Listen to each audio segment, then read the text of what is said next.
G'day everyone, Greg Canavan with you with the Rum Rebellion update. Past weeks have been an interesting one in the markets. We've seen a bit of selling come back into stocks, but then we've got a bit of a bounce today, recording this on Tuesday. So obviously, still a little bit of indecision about whether markets are going to go to new highs or whether we're sort of topping out around about here. My views, I think that we've reached a bit of a peak and we're going to see at least a bit of a pullback. And this week I want to take you through a few charts that reinforce that. Once again, the reason why I look at the charts is that it's not just my opinion. I'm trying to show you where the money's going, where the capital's flowing, and we can try and extract a little bit of, evidence for our viewpoint rather than me just tell you what I think. So the first chart that I wanted to bring up, I saw a headline on the weekend about Chinese automakers sales falling for 8 months straight, and that reflects obviously slowdown in the Chinese economy.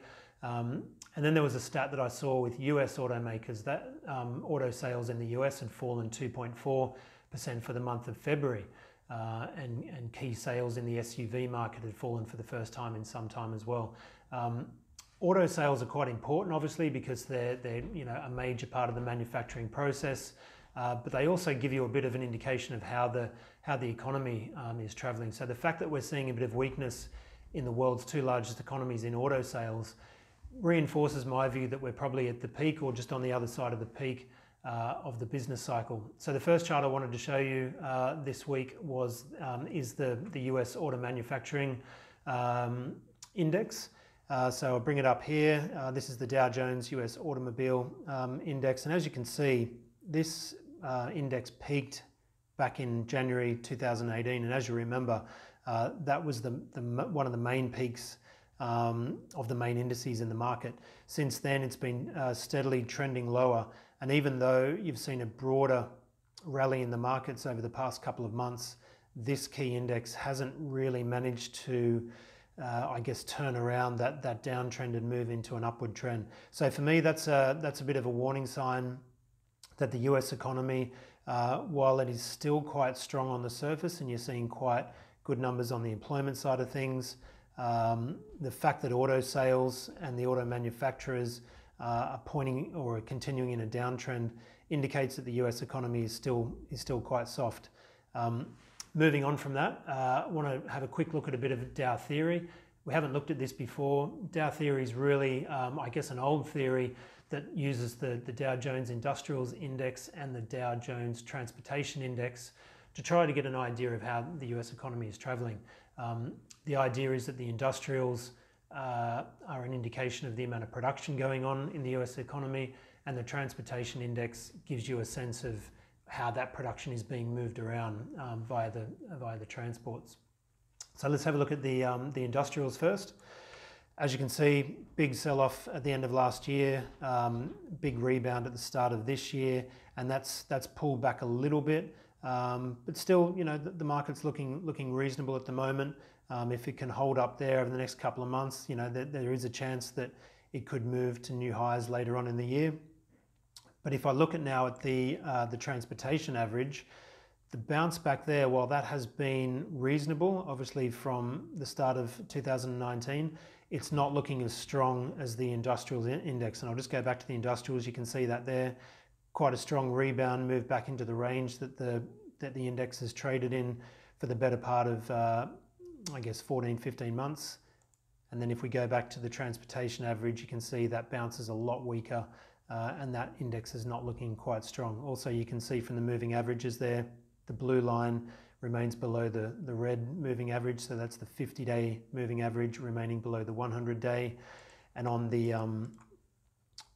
industrial side of things, you've just seen the blue 50-day moving average turn up above the red moving average. So that's an indication that the industrials aren't confirming, the transportation index is not confirming the industrial index.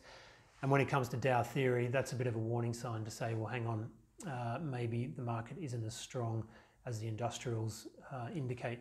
And obviously the Dow Jones Industrials are the headline index. That's what we look at or hear about each day, that and the S&P 500, the Nasdaq, that sort of stuff. But the industrials are the main ones. We don't hear so much about the transports. So the transports are telling you to be a little bit cautious about the rally in the industrials. All right, moving on to a couple of quick charts now. The Aussie market, I've put this chart in the Rum Rebellion before. It's a chart of Macquarie Group. And the reason I like this chart is Macquarie is obviously one of Australia's best well-managed financial companies, but it's also an internationally focused financial company, and it really benefits from the flow of credit around the world. It's got a number of divisions: corporate finance, it's involved in commodity trading, share trading, asset management, and it's got divisions all around the world: Asia, the US, Australia, Australasia, obviously. Very, very well-run company.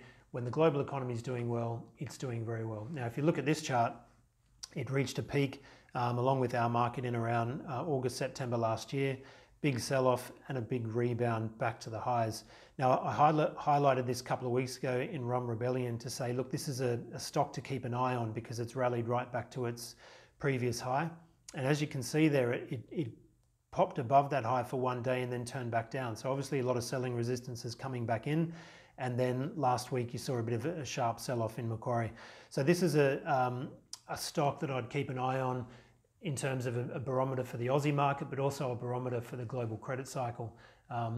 If Macquarie can't break through its previous highs and starts to turn down from here, that'll be a sign that I'll be looking at to say, well, perhaps the global credit cycle is peaking out, and really well-managed companies like Macquarie have seen the peak in their earnings for the time being, and should see the share price turn down from there. Last chart for today I want to have a quick look at. The Nasdaq, we've been looking at this on and off for the past couple of weeks. I showed you this one, I think it was last week, with the potential for a head and shoulders top. Just interesting to see that last week we did see a bit of weakness come in, and it could be indicating there that yes, we are sort of forming a right shoulder on this large formation. As I said, it's going to take a couple of months to play out that way, but it's worth keeping an eye on from time to time and just seeing how we're tracking. So to sum up, I think there's still quite a bit of indication in the charts to show that the global economy or the global business cycle is turning down. The Macquarie chart is a potential indicator that the credit cycle is also turning down, not just in Australia where it's already quite well pronounced, but globally. And that, I believe, is evidence that it's, I guess, a low probability move to see or to expect share prices to break out to new highs from here. So stay cautious for the time being. Let's see how this week plays out. Then I'll be back again next week with another update. Thank you.